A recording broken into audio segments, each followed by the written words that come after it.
Hello students, कैसे हैं आप सब। उम्मीद है आप सब लोग अच्छे होंगे।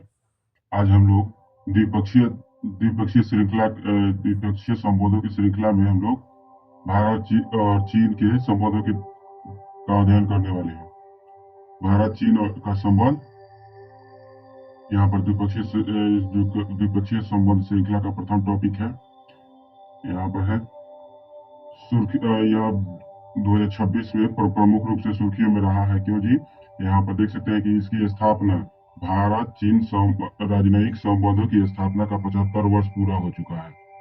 भारत चीन संबंधों का 75 वर्ष पूरा हो चुका है। इस अवसर पर चीन के राष्ट्रपति ने दोनों देशों के बीच ड्रैगन एलिफेंट टैंगो जैसे शब्दों का उल्लेख किया। ड्रैगन एलिफेंट टैंगो जैसे शब्दों का उल्लेख किया। किसने जी? तो चीनी राष्ट्रपति शी जिनपिंग ने। कहे जी तो 75 वर्ष पूरे हो चुके हैं भारत और चीन के संबंधों के। तो अब यहाँ पर देख लेते हैं, यह साझेदारी का प्रतीक है। उन्होंने मतलब कि भारत के साथ साझेदारी के दिखाया ज्यादातर। अन्य संबंधित तथ्य है dragon elephant tango. Dragon elephant tango क्या है जी? तो एक ठो यह रूपात्मक वाक्यांश है। रूपात्मक वाक्यांश है शांतिपूर्ण और सहयोगात्मक संबंधों के विजन को व्यक्त करने के लिए। Dragon elephant tango. ड्रैगन किसका प्रतीक चिन्ह है जी? तो ड्रैगन चीन का प्रतीक चिन्ह माना जाता है। मतलब कि प्रमुख, जैसे हम लोग अन्य जानवरों को दिखा देते हैं, वैसे ही चीन जो है वह ड्रैगन को अपना प्रतीक निर्धारित करता है। और भारत के संबंध में एलिफेंट को वह कहता है कि एलिफेंट सबसे बड़ी जंतु है भारत के लिए, तो एलिफेंट भारत के लिए पवित्र है। तो इसीलिए ड्रैगन एलिफेंट टैंगो का नाम दिया है शी जिनपिंग ने। टैंगो, टैंगो का अर्थ क्या है? एक प्रकार की नृत्य शैली। टैंगो, यह भी ध्यान रखना है कि टैंगो क्या है? तो एक प्रकार का नृत्य शैली है जिसमें समन्वय, सद्भाव और आपसी समझ पर बल दिया जाता है। चीन के तियानजिन में आयोजित शंघाई सहयोग संगठन, जिसको एससीओ कहते हैं, 2025 के दौरान भारत के प्रधानमंत्री और चीन के राष्ट्रपति ने अलग से मुलाकात की। प्रधानमंत्री और चीन के राष्ट्रपति ने मुलाकात की। यह 2018 के बाद प्रधानमंत्री की पहली चीनी यात्रा थी। यह प्रधानमंत्री की पहली चीनी यात्रा थी। भारत चीन संबंध मुख्य तथ्य। भारत जो है चीन का सबसे बड़ा व्यापारिक साझेदार है और इसमें भारत को उच्च व्यापार घाटा होता भारत को चीन से उच्च व्यापार घाटा होता है। लिपुलेख दर्रा जो है, और लिपुलेख दर्रा कहाँ पर है? तो उत्तराखंड और तिब्बत को जोड़ने वाली है, जोड़ती है। और सिक्किल्ला दर्रा कहाँ पर है जी? तो हिमाचल प्रदेश और तिब्बत को जोड़ती है। जबकि नाथुला दर्रा जो है सिक्किम में है। नाथुला दर्रा कहाँ पर है जी? तो सिक्किम में है। सिक्किम से लेकर तिब्बत जाने का सिक्किम से होकर तिब्बत जाने का रास्ता है। ये सभी चीन से संबंध के प्रमुख क्षेत्र हैं, प्रमुख दायरे हैं। यहाँ पर सीमा संबंधी मुद्दे। आधिकारिक रूप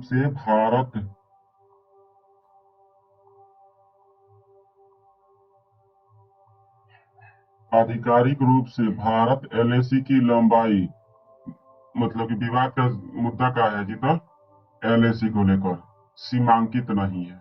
क्यों जी? यह जो है भारत और चीन के बीच जो सीमा रेखा है, यह सीमांकित नहीं है। ऐसा कोई एलएसी नहीं है जिस पर दोनों पक्ष परस्पर सहमत हो। अर्थात यहाँ पर देखें तो भारत का मैप यदि हम लोग ड्रॉ करें कुछ इस तरह से, ये तो पाकिस्तान वाला क्षेत्र हो जाएगा, तो हम लोग को चीन वाला देख लेना है। कुछ इस तरह से है। यहाँ से लगा हुआ कुछ, यहाँ पर भी थोड़ा सा क्षेत्र, यहाँ से लेकर और फिर यहाँ तक चीन से लगा हुआ है। भारतीय क्षेत्र चीन से लगा हुआ है, फिर यहाँ पर भारतीय क्षेत्र चीन से लगा हुआ है, फिर यहाँ से शुरू होकर और आगे तक चीन से लगा हुआ। मतलब कि यहाँ से लेकर वहीं पर भी ऐसा कोई क्षेत्र नहीं है जहाँ से चीन के साथ कोई स्पष्ट रेखा खींच दी गई हो और दोनों देश मानते हो। प्रत्येक बिंदु पर विवाद है। इसी विवाद की कारण हमेशा विवादित बना रहता है। भारत जो है एलएसी की लंबाई 3488 किलोमीटर कहता है। भारत कहता है कि एलएसी की लंबाई 3488 किलोमीटर है, जबकि चीन इसे केवल 2000 किलोमीटर मानता है।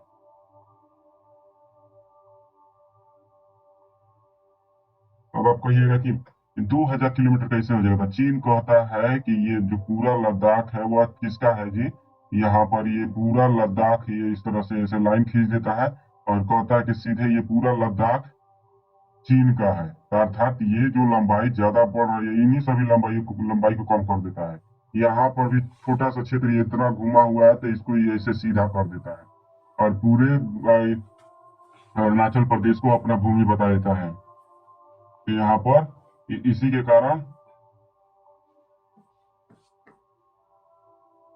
कारण जो है सीमा की लंबाई चीन जो है 2000 किलोमीटर मात्र बताता है। यहाँ पर एलएसी की 3 क्षेत्रों में विभाजन कब हुआ था जी? तो पश्चिमी क्षेत्र का विभाजन जहाँ पर लद्दाख है, 1865 में ही जॉनसन रेखा खींच दी गई थी। जो पश्चिमी क्षेत्र लद्दाख में भारत 1865 की जॉनसन सीमा को मानता है। जॉनसन सीमा 1865 में खींची गई थी लद्दाख के क्षेत्र में, जबकि चीन जो है 1899 की मैकार्टनी मैकडोनाल्ड लाइन को मान्यता देता है। भारत कहता है जॉनसन बढ़िया है, जबकि चीन कहता है मैकार्टनी मैकडोनाल्ड बढ़िया है। और ये 1865 और 1899 में अटके हुए हैं।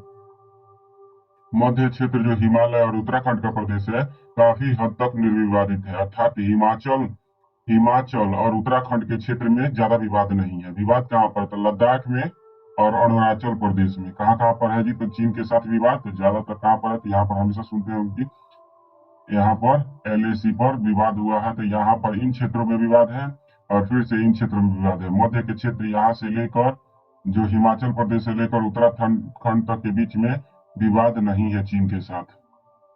यह ध्यान रखने वाला है। जो इधर पूर्वी क्षेत्र अरुणाचल प्रदेश और सिक्किम को भी चीन जो है अरुणाचल प्रदेश राज्य को तिब्बती स्वायत्त क्षेत्र का हिस्सा मानता है। एलएसी मैकमोहन रेखा के अनुरूप है, जिसमें 1914 के शिमला सम्मेलन के दौरान की गई थी। सैन्य जुड़ाव सैन्य अभ्यास चीन के साथ कौन कौन सा सैन्य अभ्यास होता है? तो हैंड इन हैंड होता है।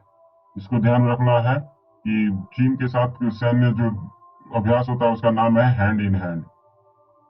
लेकिन 2020 में जैसे ही विवाद हुआ था, गलवान घाटी में जो विवाद हुआ था, उसके बाद से इसको निलंबित कर दिया गया है और लगभग 5 वर्षों से इस इस अभ्यास को नहीं किया जा रहा है। स्ट्रिंग ऑफ पल्स रणनीति, अब देख लेते हैं। स्ट्रिंग ऑफ पल्स रणनीति जो है एक रणनीतिक फ्रेमवर्क है। यह क्या है? हिंद महासागरीय क्षेत्र में वाणिज्यिक और सैन्य ठिकानों को एक दूसरे से जोड़कर ठिकानों को मोती मान लेता है और उनसे ऊर्जा आपूर्ति की मांगों की सुरक्षा और क्षेत्र में अपने प्रभाव का विस्तार करता है। एक तौर से और देख सकते हैं स्ट्रिंग ऑफ पल्स। पल्स का अर्थ क्या होता है जी? तो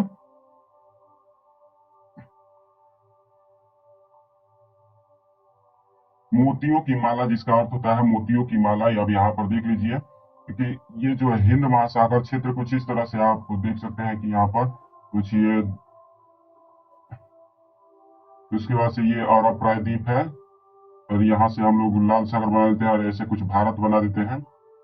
भारत ये है क्षेत्र और यहाँ पर मलय प्रायद्वीप से क्षेत्र होते हुए ऐसे चीन होते हुए ये हमारा रूस है। तो यहाँ पर से लेकर यहाँ से एक तरह से हम लोग निर्धारित रेखा खींचते हैं और उसको समझते हैं कि ये कुछ इस तरह से है जो कि हमारा हिंद महासागरीय क्षेत्र है।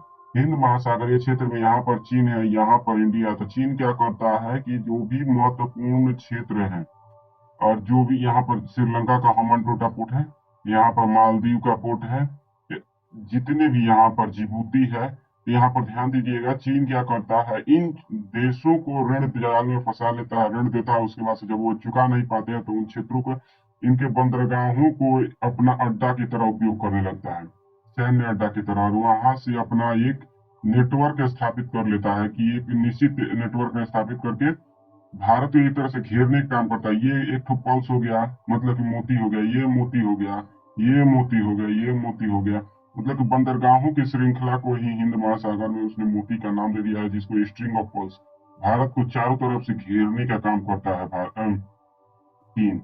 किसके माध्यम से थी, तो पोर्ट्स के माध्यम से। इसको ध्यान रखना है, स्ट्रिंग ऑफ पॉल्स रणनीति काफी चर्चा में रहता है। इसका संबंध चीन के द्वारा शुरू की गई आक्रामक कार्यवाही से है।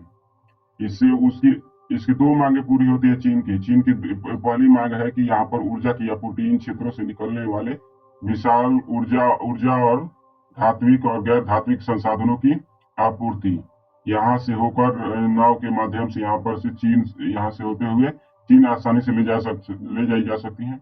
और दूसरा कारण है कि यहाँ पर सैनिकों की तैनात कर दी जाती है, जिसके कारण भारत पर निगरानी रखी जाती है। जैसे कि 2013-23 में ही सुना होगा, 2023 और 24 दोनों में सुना होगा कि चीनी लड़ाकू पोत यहाँ पर हमन टोटा पोर्ट पर आया था, और उसने भारत, और जिससे कि भारत की सुरक्षा चुनौती पर की संवेदनशीलता बढ़ गई थी, क्योंकि इसकी रडार क्षमता या फिर जानकारी लेने की क्षमता काफी दूर तक थी, लगभग 3000 किलोमीटर तक था यह जानकारी लेने में, अर्थात भारतीय क्षेत्र की बहुत बड़ा जानकारी इसने यह ले सकता था।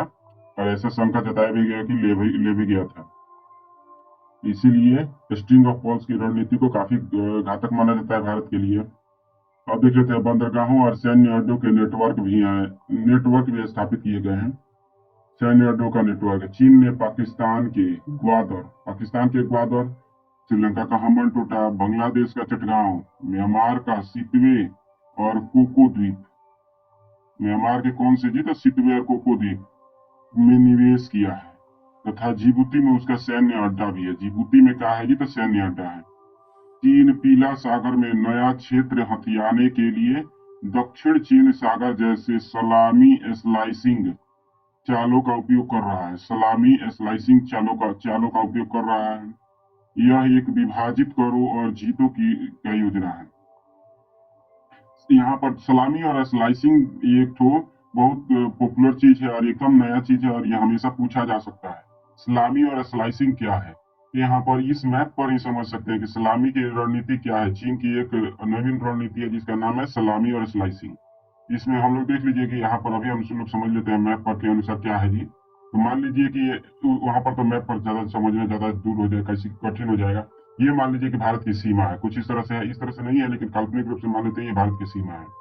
तो चीन के सैनिक क्या करते हैं, आते हैं इस सीमा पर और कुछ समय के लिए अंदर घुस जाते हैं। 2 कदम 4 कदम 2 किलोमीटर 3 किलोमीटर ऐसे अंदर आ जाते हैं, और कुछ समय तक वहां पर अपना डेरा बनाने लगते हैं। अगर भगा दिया जाए, अगर भारतीय सैनिक जो है इनको भगा दे, इनसे मारपीट करके भगा दे, तो वो वापस चले जाते हैं। लेकिन अगर कोई नहीं बोले तो ये यहीं पर धीरे धीरे अपना छावनी बना लेते हैं। उसके बाद से उसको अपना कहते हैं कि चीन का हिस्सा हो गया, ये चीन का हिस्सा हो गया। अब सीमा रेखा यहाँ से ऊपर से ना जाके अब ये नीचे से निर्धारित कर देता है चीन।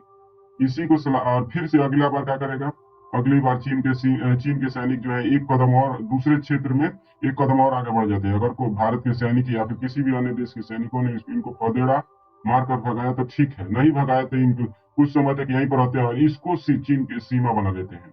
मतलब कि कहें तो एक राक्षस की तरह धीरे धीरे मुंह फैलाता जाता है, सूसा की तरह मुंह फैलाता जाता है। अगर और हनुमान जी उस पर गदा ना मारे तो वो अपना मुंह फैलाते रहेगा। यही ध्यान रखना है। सलामी स्लाइसिंग, चीन का सलामी स्लाइसिंग यही है कि एक कदम आगे बढ़ो, कोई नहीं रोके तो उसको अपना घर बना लो और उसको सीमा बना दो। ऐसे ही एक बूंद यहाँ पर एक ऐसे ही उसका चीन का रणनीति है कि एक एक कदम आगे बढ़ाते रहे, एक एक कदम सीमा बढ़ते रहेगा। इसी को सलामी स्लाइसिंग की रणनीति कहा जाता है, चीनी सीमा को बढ़ाने के लिए। अब देखते हैं भारत की प्रतिक्रिया। भारत ने हीरो का हार मतलब कि चीन ने कौन सा लाया है जी, तो स्ट्रिंग ऑफ पर्ल्स, मोतियों की माला, और भारत ने क्या शुरू किया है जी, तो नेकलेस ऑफ डायमंड्स। भारत की रणनीति क्या है जी, तो नेकलेस ऑफ डायमंड्स। भारत ने भी नौसैनिक अड्डा के विकास और पहुंच को सुनिश्चित बढ़ाने के लिए काम करना शुरू कर दिया है। अर्थात जैसे चीन जो है मोतियों की माला के साथ बंदरगाहों के विकास और बंदरगाहों से जुड़ने के लिए मोतियों की माला का उपयोग, रणनीति का उपयोग करता है। भारत भी नेकलेस ऑफ डायमंड्स, भारत भी विभिन्न बंदरगाहों पर अपना पहुंच बढ़ाकर, विभिन्न देशों की बंदरगाहों को पहुंच बढ़ाकर हीरो का हार नामक रणनीति शुरू किया। इसमें कौन कौन सा बंदरगाह शामिल है जी, तो इसमें है ईरान का चाबहार बंदरगाह, ईरान का चाबहार, ओमान, ओमान से काफी संबंध है भारत का, सिंगापुर का चांगी नौसैनिक अड्डा, चांगी चांगी एयरबेस भी है और चांगी नौसैनिक अड्डा भी है। ये विकास में भारत ने भूमिका दी है। सितवे पोर्ट, म्यांमार का सितवे पोर्ट। अब बांग्लादेश का क्या कहते हैं उसको, मोंगला पोर्ट पर भारत को बढ़त मिली है। उसके बाद से श्रीलंका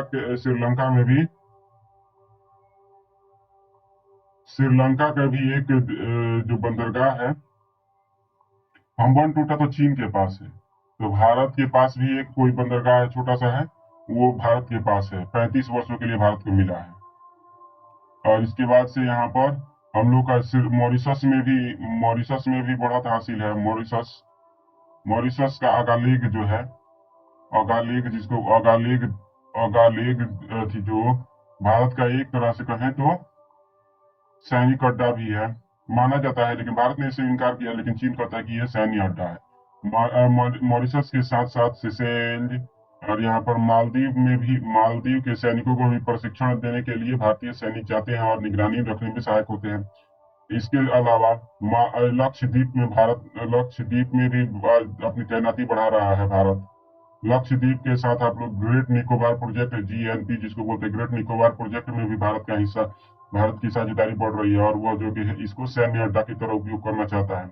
व्यापारिक अड्डा के साथ साथ सैन्य अड्डा को भी बना रहा है ग्रेट निकोबार में।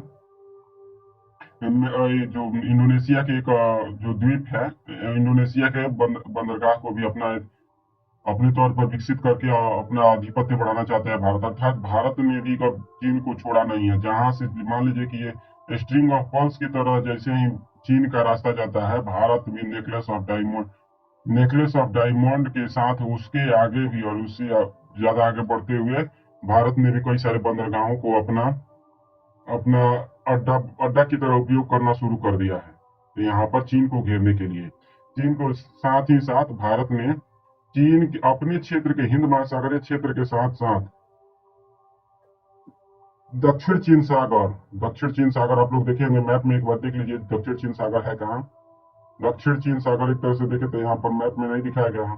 हाँ, यहाँ पर दक्षिण चीन सागर, इस क्षेत्र को क्या कहते हैं जी, इस क्षेत्र को क्या कहते हैं, तो दक्षिण चीन सागर का क्षेत्र कहते हैं। यहाँ पर भी अपनी बढ़त बढ़ाने के लिए वियतनाम के साथ साझेदारी बढ़ा रहा है। इधर फिलीपींस के साथ प्रमुख साझेदार है। जापान से तो कई क्षेत्रों में, क्वाड में भी साझेदार है। मालाबार एक्सरसाइज इस दक्षिण चीन सागरीय क्षेत्र में ही ज्यादातर होती है, इस पूरे प्रशांत महासागरीय क्षेत्र में होती है। और यहाँ पर मंगोलिया के साथ भी भारत ने बेहतर संबंध बनाया हुआ था। इस तरह से देख सकते हैं रूस के यहाँ पर जो रूस के पोर्ट को भी विकसित कर रहा है, करने में सहायक है। साइबेरियन क्षेत्र में भी भारत ने योगदान दिया है, विकास में योगदान दिया है। भारत ने चीन को भी घेरने में कोई कसर नहीं छोड़ा है, इसको ध्यान रखिएगा। अब देख लेते हैं, अब अगला जानकारी है कि ब्रह्मपुत्र नदी और चीन की जल विद्युत परियोजना जो है, चीन ने तिब्बत में यारलुंग सांगपो, जिसे भारत में ब्रह्मपुत्र कहा जाता है, यारलुंग सांगपो नदी को अपनी मेडोग मेगा बांध परियोजना शुरू किया है।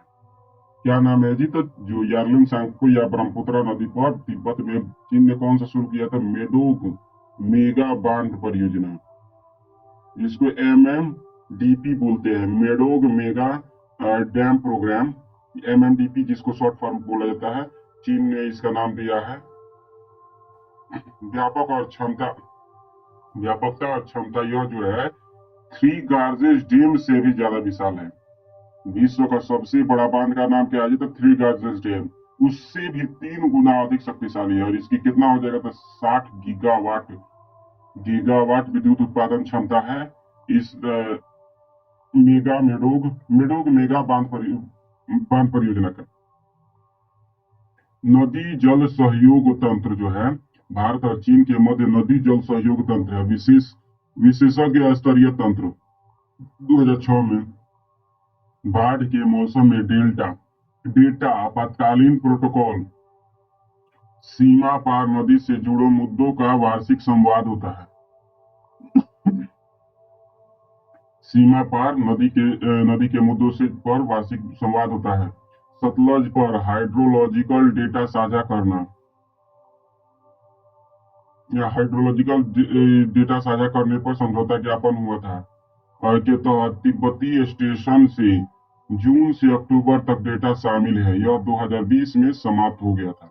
अर्थात जैसे ही गलवान घाटी में विवाद हुआ, गलवान घाटी में जैसे ही विवाद हुआ, भारत ने इस डेटा साझाकरण को भी समाप्त कर दिया। अर्थात बहुत पहले से समझौते के तहत हाइड्रोलॉजिकल डेटा साझा करता था। तिब्बत के जो लद्दाख का क्षेत्र है उसका डाटा को साझा करता था चीन के साथ, लेकिन 2020 में इसको समाप्त कर दिया। और 2006 से शुरू हुआ था विशेष नदी नदी के जितने भी सीमा पर नदी से जुड़े मुद्दों का वार्षिक संवाद होता था। प्रत्येक वर्ष जो नदियां होती थी, नदियों का मार्ग जो परिवर्तन होता था, जैसे ब्रह्मपुत्रा का ही मार्ग देख लीजिए, काली नदी का मार्ग देख लीजिए, ये सभी जितनी भी नदियां जो चीन से होकर या फिर तिब्बत से होकर भारत में आती है, उन सभी नदियों के सीमाओं को लेकर वार्षिक संवाद होता था 2006 से ही। लेकिन इन सब को 2020 में स्थगित कर दिया गया। अब देख लेते हैं अम्ब्रेला एमओयू 2013 में हुआ था। 2013 में कौन सा समझौता हुआ था? Umbrella MOU. ब्रह्मपुत्र और सतलज के डेटा की अवधि को बढ़ाकर 15 मई से 15 अक्टूबर कर दिया गया है। ब्रह्मपुत्र और सतलज के डेटा साझाकरण की अवधि को 15 मई से 15 अक्टूबर कर दिया गया और सहयोग के लिए एक व्यापक रूपरेखा प्रदान की गई है। इसको ध्यान रखिएगा कि इसको बढ़ा दी गई अवधि को। प्रमुख टॉपिक है जिसका नाम है चीन पाकिस्तान आर्थिक गलियारा, जिसको शॉर्ट फॉर्म में इंग्लिश में चाइना पाकिस्तान इकोनॉमिक कॉरिडोर कहते हैं। इसको शॉर्ट फॉर्म में CPEC बोला जाता है। यह चीन पाकिस्तान आर्थिक गलियारा यह हमेशा सुर्खियों में रहता है। 2013 से ही लगातार यह सुर्खियों में रहा है। चीन, पाकिस्तान और अफगानिस्तान के विदेश मंत्रियों ने CPEC के विस्तार अफगानिस्तान तक करने पर सहमति व्यक्त की। अर्थात चीन जो है अब चीन ने अफगानिस्तान को इस बात के लिए सहमत कर लिया है कि इसका जो CPEC यहाँ पर देख सकते हैं, CPEC मैप पर देखिए, ये जो है यहाँ पर है चीन का है प्रकाश नगर है। यहाँ से एक ऐसा गलियारा गुजरेगा जो कि भारतीय लद्दाख के क्षेत्र से ऐसे गुजरते हुए यहाँ से ये देख सकते हैं कि ये सब यहाँ पर पंजाब से होते हुए यहाँ पर ग्वादर पोर्ट तक आएगा, पाकिस्तान के ग्वादर पोर्ट तक। तो ये जो है भारत का मुख्य विवाद क्या है कि भारत का ये क्षेत्र है, ये जो है भारतीय भूमि है। भारतीय भूमि को बिना भारत की मंजूरी लिए ही यहाँ पर इसने मार्ग बना दिया। भारत भी इस योजना में शामिल होने था 2013 से पहले, जब तक यह निर्धारित नहीं हुआ था कि कहाँ से CPEC गुजरा, मतलब कि भारत ने बोर्ड एंड रोड ऑर्गेनाइजेशन में भाग लेने के लिए सहमत हुआ था। लेकिन जैसे ही ये मार्ग गुजरा यहाँ से भारत की संप्रभुता पर इसने सवाल उठा दिया, क्योंकि यहाँ ये भारत का क्षेत्र है और भारत से बिना पूछे हुए यहाँ से चीनी मार्ग गुजरे। और इससे विवाद है भारत को, क्योंकि ये जो संप्रभुता का हनन करता है, यहाँ तक चीन की पैठ को बढ़ा देगा। और जैसे ही पैठ को यहाँ पर चीन का बढ़ेगा, भारत का हिंद महासागरीय और अरब सागर के क्षेत्र में पकड़ थोड़ा कमजोर हो सकती है।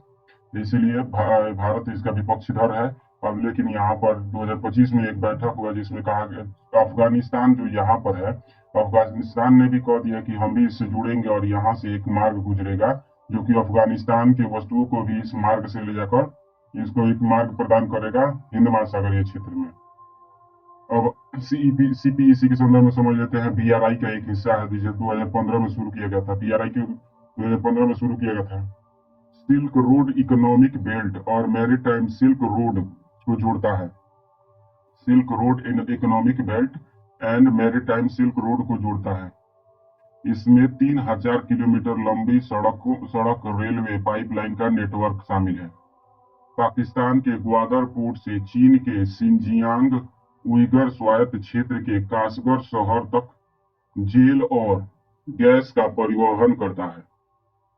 पाकिस्तान के ग्वादर पोर्ट से चीन के शिनजियांग उइगर स्वायत्त क्षेत्र के कासगर शहर तक तेल और गैस पाइपलाइन जोड़ता है यह।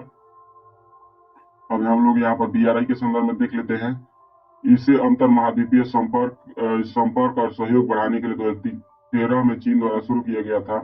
BRI सिर्फ यहीं पर नहीं है, केवल ये यहाँ पर नहीं है, बल्कि एक तरह से छोटा सा मैप अगर हिंद महासागरीय क्षेत्र का ही ले लेते हैं, कैसे कि सबसे पॉपुलर, सबसे ज्यादा जो चीन का BRI का विकास हुआ है, ये हिंद महासागरीय क्षेत्र में ही हुआ है। तो देख लीजिए, ये हमारा भारत है, यहाँ पर कुछ ऐसे भारत है, ये सब बर्मा में मलय प्रायद्वीप ये सब है, और यहाँ पर है चीन, और कुछ इस तरह से है, यहाँ पर रूस चला जाता है। यहाँ पर देखिएगा तो यहाँ पर चीन है, तो इसमें BRI के तहत क्या किया गया, यहाँ पर एक तरह से कहें तो एक भले समुद्री मार्ग है, समुद्र के माध्यम से ही कुछ इस तरह से इसने मार्ग जोड़ दिया है, जिसका यहाँ से मतलब कि एक तरह से परिवहन श्रृंखला जोड़ दिया है, जो कि यहाँ से यहाँ तक जाएगा, एक लाइन खींच, मतलब लाइन खींच दिया, और इसी से सी रूट को कह सकते हैं, सागरीय मार्ग है। सिर्फ इतना ही नहीं, बल्कि ये कुछ इस तरह से यहाँ से भी यूरोप जाने का मार्ग बना रहा है चीन। यहाँ से आकर मध्य एशियन क्षेत्रों में भी चीन आने के लिए इसने BRI का प्रयोग किया है। यहाँ आने के बाद यहाँ पर अफ्रीकी देशों में भी विस्तार के लिए इस रोड, मतलब एक ही रोड से पूरे विश्व को जोड़ने का नेटवर्क स्थापित कर दिया। रोड हो चाहे फिर जलीय या स्थलीय या फिर रेल मार्ग या फिर वायुयान मार्ग से पूरे विश्व को जोड़ देने का एक योजना है, जिसका नाम है बेल्ट एंड रोड इनिशिएटिव। इसी का एक छोटा सा भाग है, जो कि यहाँ से चलकर, चीन के भाग से चलकर यहाँ पर ग्वादर पोर्ट तक, मतलब कि पाकिस्तान के ग्वादर पोर्ट तक आने का एक षड्यंत्र है चीन का। यही CPEC है, और इन सभी का भाग है BRI का। इसको ध्यान में रखिएगा। और देख लेते हैं, one one belt one road 2013 में शुरू किसके रूप में हुआ था जी? तो यह शुरू हुआ था वन बेल्ट वन रोड, लेकिन अन्य देशों को इससे लगा कि यह तो चीन को एक ध्रुवीय शक्ति बनाने के वाला शब्द है। वन बेल्ट वन रोड मतलब चीन को एक ध्रुव बना देगा, इसीलिए कई देशों ने इसको रिफ्यूज करना शुरू किया। इसीलिए चीन ने इसका नाम बदलकर वन बेल्ट वन रोड का ही नाम बदलकर BRI कर दिया, बेल्ट एंड रोड इनिशिएटिव कर दिया। सिल्क रोड इकोनॉमिक बेल्ट, इसे सिल्क रोड इकोनॉमिक बेल्ट भी कहा जाता है, क्योंकि जो सिल्क रोड पहले कहाँ से जाता था, चीन से। सर्वप्रथम जब चीन द्वारा विभिन्न देशों में, तो देख लेते हैं हम लोग कहाँ पर मैप बनाए थे, अभी ड्रॉ किए थे, यहीं पर है। पहले सिल्क रोड कहाँ से गुजरता था, यहाँ पर चीन के जुंगारियन बेसिन से गुजरते होते हुए यहाँ पर यूरोप तक, उसके बाद से यहाँ से होते हुए भारत तक चीनी रेशम पहुंचते थे। इन्हीं प्राचीनतम मार्गों को, प्राचीन काल में जो ये मार्ग होते थे, इन्हीं मार्गों के आसपास से ही होकर ये रोड गुजारा जा रहा है विभिन्न चीन की पहल में। इसी को नाम दिया गया है सिल्क रोड इकोनॉमिक बेल्ट। यहाँ पर यह चीन, मध्य एशिया, दक्षिण एशिया, यूरोप को जोड़ने वाला स्थलीय मार्ग है। New maritime silk road, new maritime silk road, जिसका नाम है सड़क कहा जाता है, न्यू मैरीटाइम सिल्क रोड को सड़क कहा जाता है। चीन को दक्षिण पूर्व एशिया, खाड़ी देशों, पूर्वी और उत्तरी अफ्रीकी यूरोप से जोड़ता है। हालिया विस्तार कहाँ पर है, तो चीन और कोलंबिया ने BRI सहयोग समझौते पर हस्ताक्षर किए हैं।